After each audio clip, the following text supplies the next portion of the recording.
Good evening, everybody. Welcome to Social Chatter, episode 99. My name is Nick Rishway. I'm your host tonight and almost every night. I think I'm going on about 50 episodes with you here, Christian. And other host is Christian Karasevich, the lifelong host of the show. And our guest tonight is the always lovely, always wonderful Leslie Gustafson. And Leslie is a marriage and family therapist. Is that correct, Leslie? Am I saying that? It's that is correct. Licensed marriage and family therapist, a sex therapist, and we have brought her on as a small business person who is also very active on social media. I'm connected with Leslie on at least three or four platforms that I can think of, including Instagram, Snapchat, Facebook, and maybe even LinkedIn as well, Leslie. I'm not sure on that one, but we're everywhere, Nick. Everywhere. So she is using it quite effectively to talk about marriage and family and sexual intimacy issues. You share a great deal about such issues, Leslie, on the social platforms. You go into in more specifically on Snapchat. You have some long form comment about marriage and family and sexual intimacy issues. Yes, I definitely do, and I'm just, of course, trying to get my message out and give over what I know to as many people as I possibly can. And social certainly allows that opportunity for us. So. And how long have you been doing social to kind of build your brand and your business? Well, that's interesting because I think I was doing social before we called it that, which means once upon a time we were in forums talking to each other professionally and learning how to market. And that was very social, but it wasn't very broad range. And I think I got really serious about social 4 years ago when our book, Amazing Intimacy, came out. And I felt like I needed to hit it as big as I possibly could. I was already on Facebook. I'd been there about probably 9 or 10 years, socially for fun. But it was at that time that I just kind of broadened my range and did everything. Hey, Joanne, your girlfriend. And that meant Pinterest, that meant Instagram, that meant 2 Twitters, that meant 3 Facebook pages now. And most recently, then I went to Periscope and did that for a significant amount of time. And then Snapchat emerged, and that is for sure my social media home because I love it there. And you do really interesting content, like I was mentioning. You do some really long form therapy content mixed with you just having fun. Much like I mean that, but it's an interesting platform for that, right? It's not like I have a professional Twitter, and then I have my personal Twitter. Yeah. I've got my LinkedIn profile, which is professional. Yeah. But there's quite a mixture over on Snapchat. Well, and I think for Snapchat, for me, it feels most home because I get to bring most all of me. I love that I can bring in, I like to sing, I like to dance. I've used it very creatively. And the more I've been there, the more I just keep having fun with it, in addition to trying to bring over usable content for people who follow me and friends that I've developed. But if it's not fun for me, which is a core value, and I know that about myself, then I don't sustain interest. And so Snapchat allows me to kind of do a lot of things that keep me alive in it. And then I do talk broadly, and I like that I can talk for a long period of time about what I know and answer people's questions. And it still has a level of intimacy that's really cool, and I can go on and on. Mm-hmm. But in a therapy situation, you would have to go on. You have 10 seconds per snap, which is now changed. But at 10 seconds, you really have to string together quite a few of them in order to get across a therapeutic message. Yeah, you really do. And of course, there was a learning curve on that because you have to get used to that 10 seconds, and now it's broader. I'm still kind of getting used to the the longer amount of snaps that we can have. So you have that sometimes snap of 3 seconds that's not really great. Right. But that's okay. And have you gone over to the Instagram or the Facebook stories? I don't think I've seen you on the Facebook stories, but Instagram stories. I maybe tried once or twice on Facebook, and I just feel like it's not really happening there. It may be down the road, and I may feel like it makes more sense. I think Instagram stories is starting to hop. I think Instagram in general is starting to hop. So I'm not wanting to miss out on that. Plus, you know, you can kind of recreate content there, or feels like on Instagram you have to have shorter stories or you lose interest. People aren't sitting there watching stories. They'll see a few little snippets, but you can get pretty good reach on Instagram, I'm finding. So yeah, that's Facebook stories I haven't really gravitated towards because I don't see the people there yet. right. Far. Right. I hear you on that one. And in fact, I just don't even see people showing up in my feed who are even using it. And I'm connected with a lot of social media marketers, Right. amongst others, and they're not really using it. And it's sort of what they do. And it's, you know, as I've said, social is a tool I use. It's not what I do. It's a tool for the business that I'm in. Absolutely. But I do want to take a second, Christian. You probably we did celebrate this before we went active tonight, but I do want to take a minute and say happy birthday to Leslie. She is here with us on episode 99, and she's also celebrating her birthday today, and thank you so much.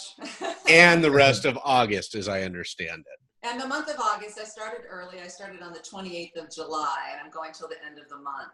Oh, okay. So you get a couple of months. You get about 5 weeks out of it. Yeah. Okay. All right. Happy Good. birthday, yes. Yeah. So let's pop into some stories. So we've got like about 3 news stories today, which is good. We're trying to pick the bigger stories and move the show along a little faster, and then we get a couple of tools to go for. So if you guys are ready, I'm going to jump right into it with the Facebook Stories story. Actually, Nick, one question real quick. Sure. Joanne actually wants to know how she can get her face off the screen. I didn't see her face on the screen. You look great, Joanne. It's got her still picture actually. It has a still picture. Oh, it does? I'll fix. You look great, Joanne. I don't know why you want your face off. That's interesting. I don't see her anywhere. I only see the 3 people on video, and her camera is off. So she must be. Do you guys see that? Do you see what she's referring to? I see her. I do too. A thumbnail. Mm-hmm. Huh. Let's see. No video. I can make Christian I'm going to make you the host, Christian, and if you want to see if you can deal with that, if you can.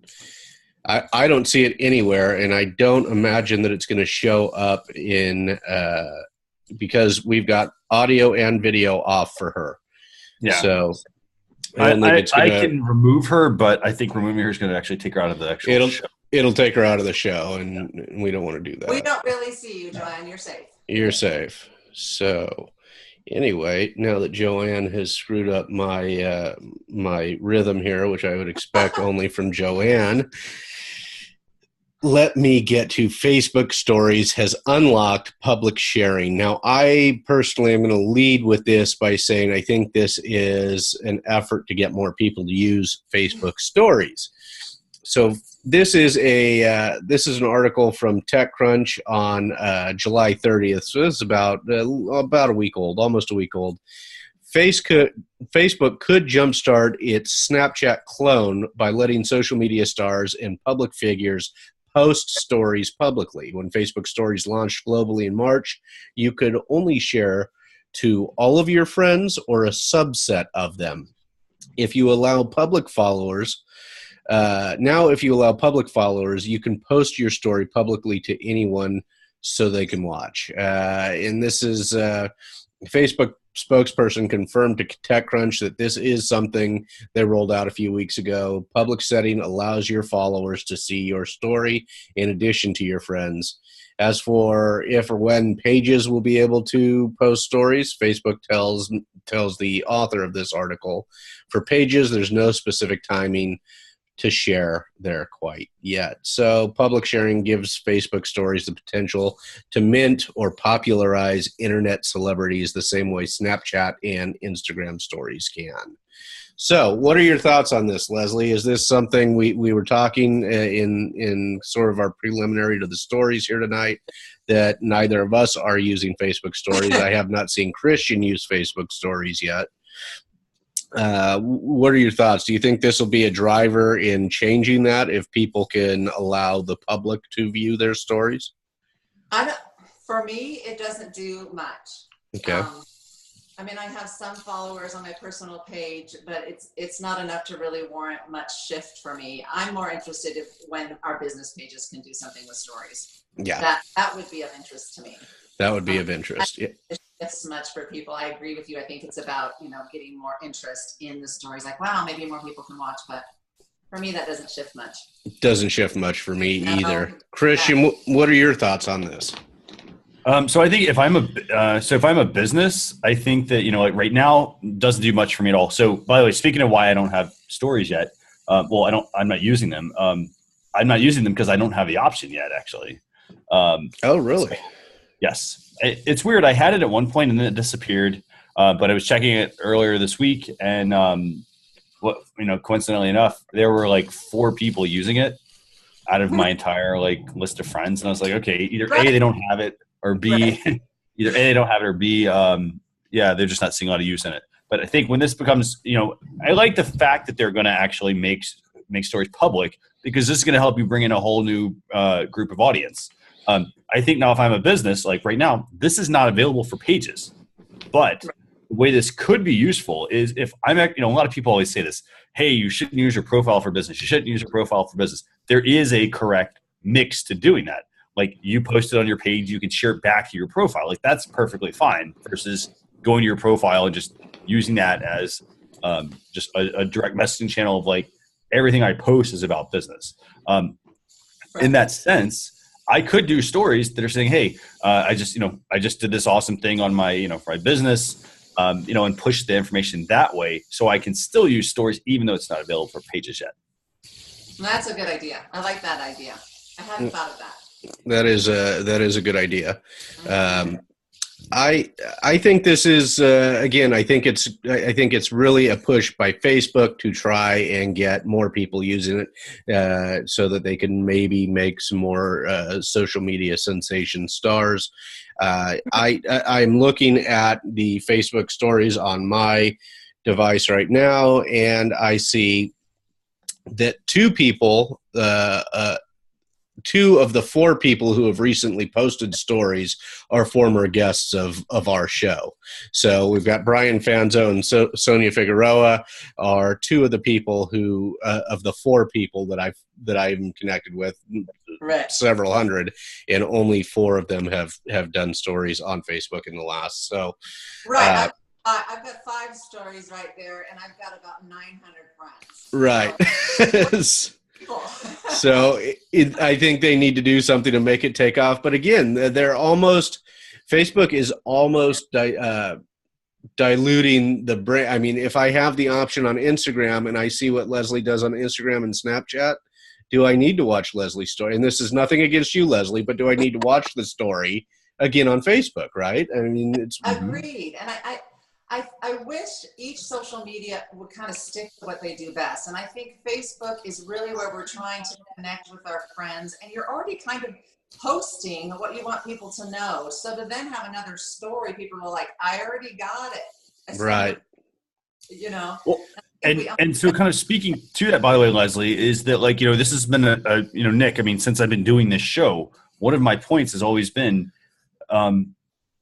when are all of these networks, when is Instagram, for instance, going to converge with Facebook? Because there are too many options for people to go on these channels and post, and post their information. And the thing is, I'm glad that they're giving everybody all of these options, but it still comes back to people are having a hard time. They don't know how to tell stories, right. And no fault to anyone. It's just that people are not good storytellers. So they think, hey, I'm going to be social. I'm going to post the same thing on every channel. And that's not being social as a business.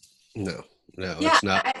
For myself, I want to be picky and choosy about where I am because, and I've shared this with Joanne, I feel like I sometimes risk overexposure. Like people are going to be sick of seeing me everywhere. And I want to have people go to different places and know that they're getting something different there, not the same Leslie here. So I try to have content that's a little bit specific to different places because I'm everywhere and people are going to get sick of me and I don't want that to happen. So picking where you think your best lane is and where you can practically functionally do that as a human being, I think matters. Yeah, because you can really go into overblow. If I feel like I have to add stories to Snapchat, Instagram, Facebook, and then Messenger as well.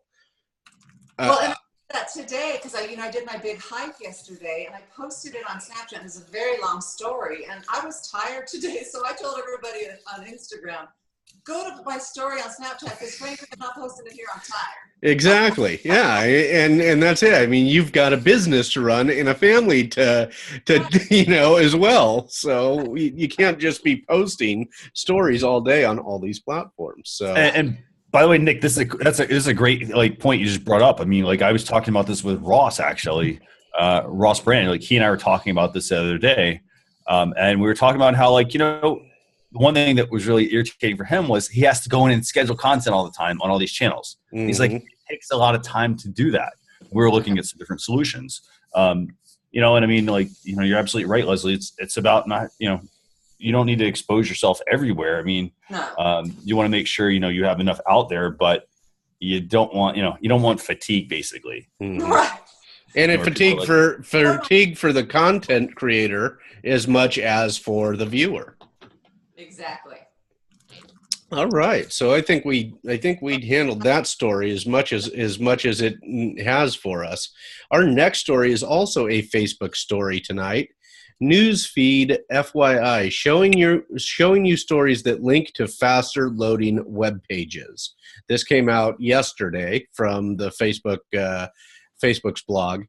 They say they're always listening to our community to understand how we can improve the user experience of Newsfeed. We've heard from people that it's frustrating to click on a link that leads to a slow loading web page. In fact, even more broadly on the internet, we found that when people have to wait for a site to load for too long, they abandon what they were clicking on altogether. As many as 40% of website visitors abandon a site after 3 seconds of delay. So during the coming months, they're making an update to the newsfeed to show people more stories that will load quickly on mobile and fewer stories that might take longer to load, so they can spend more time reading the stories they find relevant. And that's really saying, and the stories that you can read, not just the ones that you find relevant, that you can read timely.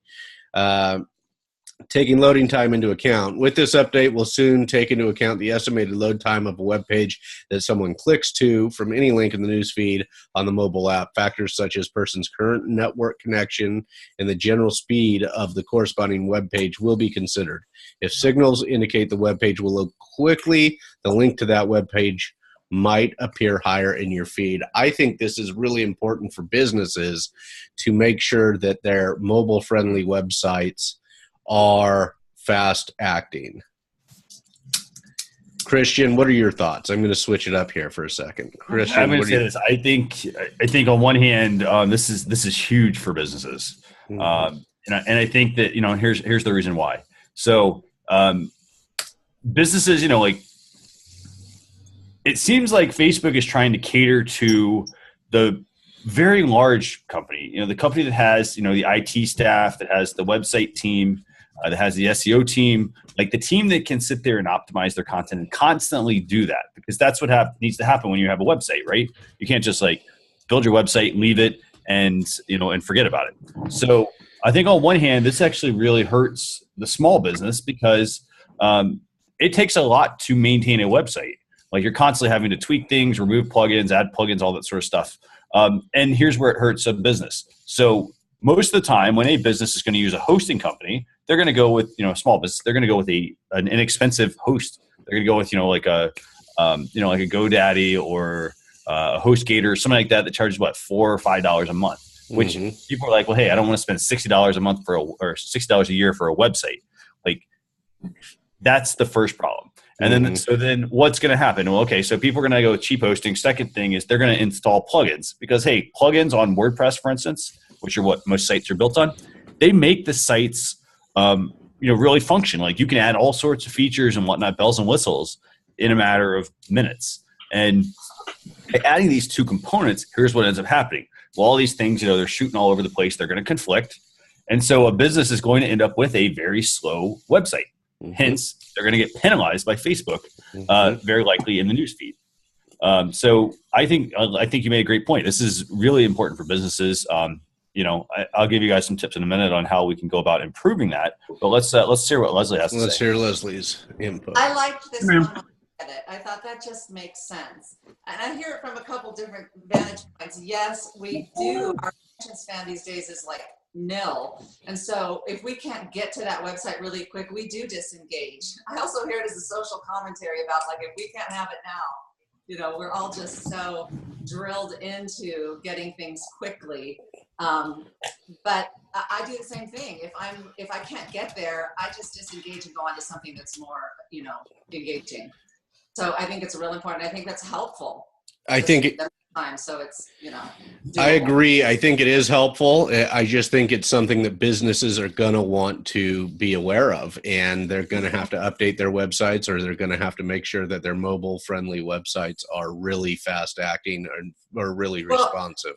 And I'm constantly having to rework our website. Currently going through, it feels like every year we're constantly updating and using more plugins and making the mobile app mobile more friendly. We're working on that right now. I mean, it is a constant effort to keep the website current. Agreed. So our next story by the way, actually, Nick, before we go on, I want to actually offer everyone who's watching, whether it's live or the replay, I just want to share some tips on what you can do to actually speed up your website. This way, they're not like major overhaul things, but they're things that people need to keep in mind with. So the first thing is, for starters, you want to make sure you have a good theme for your website. Themes actually, if you're using, for instance, WordPress, your theme can slow down your site if it's not coded well. And so that's the first thing. So go with a premium theme. It may cost you a lot more extra money actually than you're typically used to paying. For instance, most people go with a free site.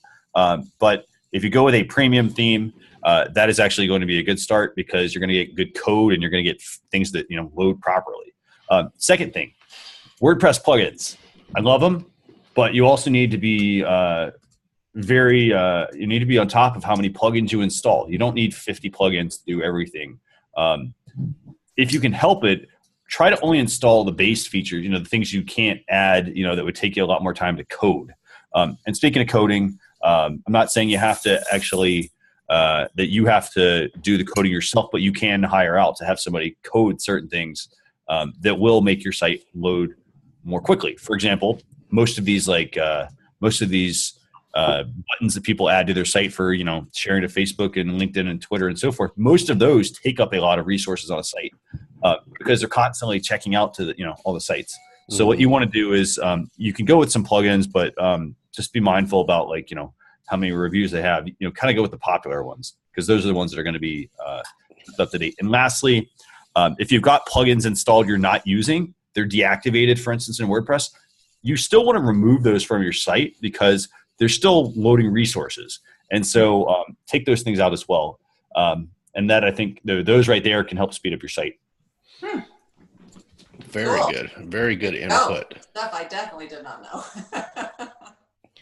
And we have a comment. First of all, we want to say thank you to our friends and visitors. Sorry, guys, for the Facebook Live issues again tonight. That's 2 weeks in a row.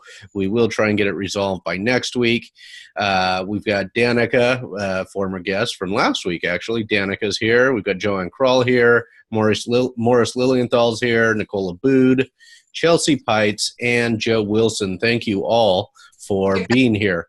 We are not yet boycotting Facebook, Nicole, but we may in the future. And Nicole mentions in regards to what you were saying, Christian, is that she once had to deactivate every plugin on her site just to figure out which one was slowing down her website. And that's an exhausting effort to have to go through. And by the way, if you go with here's the other thing, if you go with a good quality website host, for instance, the one I use WP Engine, and WP Engine actually will help me with plugin issues. They have scripts that they can run that will actually deactivate all of the plugins at once. They can, there are error logs as well where you can see that, where your issues are at as well. If you like to dig through that sort of stuff, but going with a quality host is a good place to start. Very good place to start. So the next item on our list tonight is Twitter. Now, I am still a huge fan of Twitter, as most people know. I know several others of our members are not, some of our guests and attendees tonight are not as big of fans of it, but this is a story also from TechCrunch, and this is from July 28th. Twitter testing $99 monthly automatic tweet promotion service. Twitter might have found an interesting halfway point between charging subscriptions and its traditional advertising revenue model. Automatic promoted tweets for a flat $99 monthly fee, which could appeal to power users and brands alike. The service, spotted by Matt Navarra when Twitter emailed him as a past Twitter ads user, automatically amplifies your tweets and profile for a full 30-day period. The promotion includes analytics so that you can see how much additional reach, engagement, and followers the campaign is driving. Twitter's pitch for the service is that it's extremely low friction. There's no need to create any dedicated ads. It's also low commitment, as participants can cancel at any time, according to Twitter. So right now it's in beta. Twitter's giving participants the first 30 days free with the $99 monthly fee applied after that. So what do you think about this, Leslie? Do you use Twitter? I know that we've interacted on Twitter in the last couple of days, but I do use Twitter. I have Twitter help. Okay.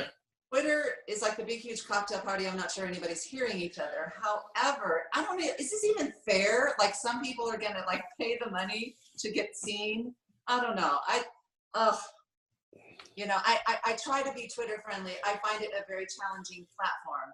I know it's important to be there, but I don't think I'd opt in for $99 a month. But I don't think I'd say yes to that. Yeah, I'm not sure how I feel about spending the money. It may be a trial that we do with the company just to see if it's beneficial. Might do that as a 1 month trial, but I'm not there yet. Christian, what are your thoughts? And let me ask you, Yeah. what do you love about Twitter? Why do you gravitate towards it?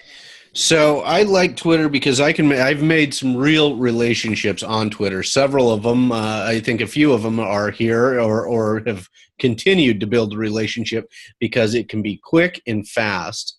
Okay. And you've got 140 characters to work with, and it can be just really short and to the point. And if you're actually engaging on Twitter, you can really build relationships there. It's not all about just putting posts into Buffer or Hootsuite and constantly pushing out content on Twitter. If you're actually engaging, if you're in the platform and you're sharing content that others are sharing and you're interacting with them, you can really build friendships and relationships there. Well, that's cool. So you've really found it as a place to engage and develop relationships. That's worked for you. That's cool. Yes, I have found it as that, and I've also found it as my number one go-to place for news and current events. Yeah. Cool. Christian, what are your thoughts?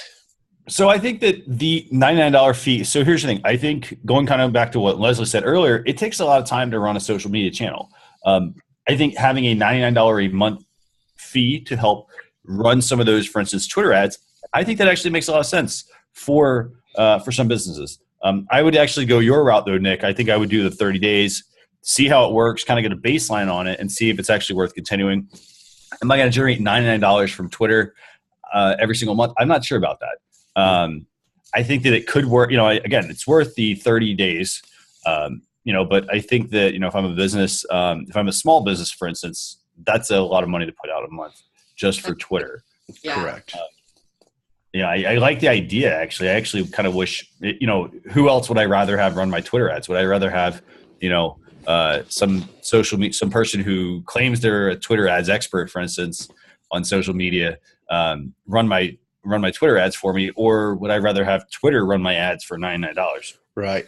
And I found that when I see some either promoted profile or promoted tweet, I generally scan past them. And that I think poses the biggest problem for Twitter. And I think that if you're promoting existing tweets of actual content, it's going to be a better play for you.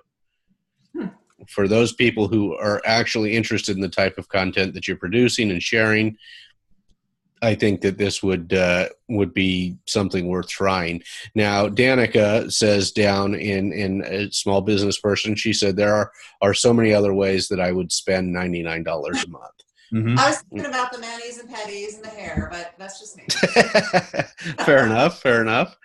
And Christian, those were the three main stories I had tonight. Was there something I missed in our list of stories? Yeah, actually, I have two other ones. Actually, one of those is a new feature for Facebook pages, and then I also have one on some tying into Facebook Messenger. Actually, so I don't think I got those links in the. Actually, sorry, they're actually just photos because I don't think I had a link for them. Oh, gotcha. Do you want to do the screen share? Yeah, let me do that real quick. Let me figure out how to pull that up. It should be at the bottom below all the. Okay, so let me get my screen pulled up here, and we'll go through these real quick with everyone.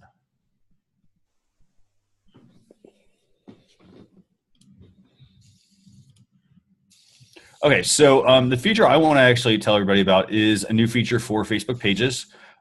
This feature is a way for you to add a personal note when you're sharing your Facebook page. So, for example, what most people were previously doing is, here I am. I'm on my Facebook page. I'm gonna hit share, and then I'm gonna, either share it on my timeline, share in a private message. For instance, this is typically what most people would do, and then they type out some names and blast out a message, right? But Facebook has a new feature now where if you go to the invite friends option here at the bottom. Good, it's still there. So actually, you can include a personal note with your invitation. And so, for example, all you have to do is go on here, and you can quickly say, "Hey, let me send this person." I can put in somebody's name. So in this case, let's put in this person, and then I can type my personal note out here, right? So what's very useful though about this is this. I also have this neat little checkbox here buried at the bottom. It says send invite in Messenger. And if I click this and I hit hit invite, that person is going to get an invite, and it's going to actually pop up in Facebook Messenger to invite them to the event. So I did this actually as a test yesterday with Azure Collins. Let me see. Let me find her.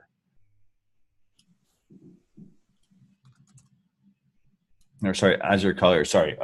So here's what happened. So let me find it real quick. So she basically got a Facebook message that popped up the invite for the event, that popped up the, she got a personal notification there through Facebook Messenger. That way it was inviting her to the page, but I also was being, personal with her. I wasn't just saying, hey, random so-and-so invited you to like a page.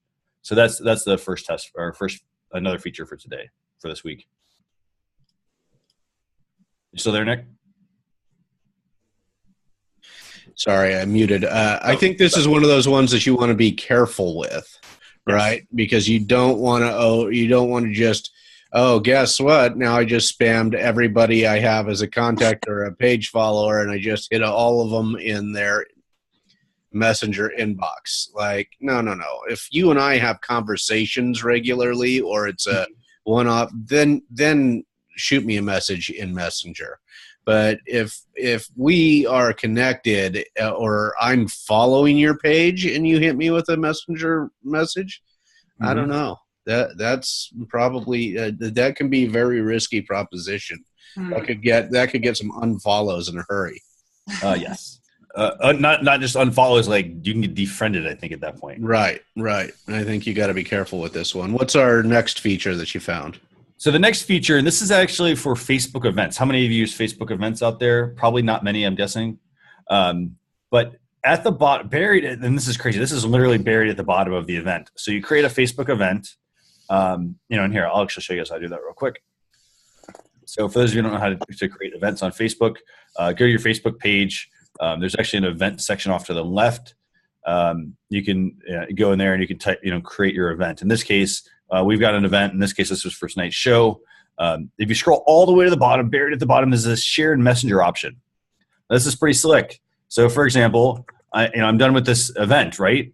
So what's going to happen here? I'm going to invite some people. I'm going to hope they see my notification. But again, this is kind of a caution here. I can actually go in, for instance, and let me see if I can invite Leslie. Okay, so we've got Leslie here. We can type a message. For example, let's just say, I'll give you an example here. Let's say Leslie and I met in person, and she said, "Hey, Christian, can you send me a link to that show, so I can watch an upcoming episode?" So here I can, in Messenger, in Facebook, go to my page, go in the event section, and at the bottom, I can now type out, just something like this. So I'm going to send this. I'm going to hit send, and now she should get a pop-up on Facebook telling her that there's this event. Now, as you can see here, here's the same thing. Here's the message I just typed, and here's the event, and she can actually say she's interested in going. So that's another new feature we discovered. Again, use that wisely. Now, from a business perspective, I think this could be a very, very, very useful tool if you are, building relationships, constantly networking, and making new contacts with people and adding those people as your friends on Facebook if you're comfortable doing that. Leslie, how do you think you would use this in your business? Well, I'm a little bit out of the box. I don't know if I'm even visible here, but there we go. I'll tell you, and not everybody does this, but about 4 years ago, I restarted my whole Facebook page. And I did that because I was the like everybody's page girl, have everybody like my page girl, and I found I lost my friends because I couldn't even find them anymore on Facebook. Mm-hmm. So I don't even invite friends to my business page. Okay. I just don't do it. Now, I like this feature from the standpoint if I felt like I was really cultivating intimate relationships with people, and then I said, you don't have to do it, but if you want to join my business page. I just don't like that whole everybody follow everybody's business page. One, not everybody's your audience. So it doesn't even make sense. I understand it from let's all be friends and help each other out, but it made my Facebook crazy and I had to start over. Mm-hmm. So I don't even invite friends also because I'm also very picky about whose business pages I'll also follow. Mm-hmm. So I don't then feel obligated to follow everybody's either. Yeah. Because I'm not everybody's audience. That's right. I think, though, if I could give one piece of advice before we move into tool, not even advice, just a suggestion, I think one way that Leslie could use this is if she had inquiries from folks who potentially had some marital issues that they were looking for some sort of general knowledge, and she wanted to put on a Facebook event, a Facebook Live event where you're addressing a couple of kind of general issues in a closed group. This might be one of those ways to notify those people who have inquired previously that and notify them on a kind of a one-to-one basis that I'm going to be offering in this closed or secret group. We'll be doing something during this time. That might be one way to use it. Well, and I try to do that with my business page on Facebook. I'm trying to get those people who are truly wanting to have more go into a Facebook group, the intimate closed group. Yeah. And so to be able to talk intimately with people via Messenger and say, just so you know, this is going on over there. Okay. That makes sense to me. All right. Christian, what about some tools for us tonight? Okay, so let's talk tools real quick. I've got 2 tools for everybody tonight, and those tools are, let's get those pulled up. Okay, so the first tool is, and this is a tool that I get a lot of questions on. People are like, hey, I want to record my screen. This is a tool called Mobile Web Recorder, and what it basically does is it lets you record your mobile device. So, for example, you could be out and about. For instance, let's use it from a basic standpoint. If I'm, say your parents are like, hey, I have a technical issue on, my device. I don't know where to find this feature at. I could record a quick screen with some audio narration, and they would be able to then, see this on their device, and that way I can help solve that problem. This same thing though is very useful for a business as well. A business, all they have to do is, again, if I have a customer saying, "Hey, I'm having trouble finding something on your website," I could quickly put together a video, showing how to navigate, for instance, on the mobile device, if that's the case. I like that. So that's the first app, or the first tool. The other, I do want to, caveat this with the fact that this app, is useful now.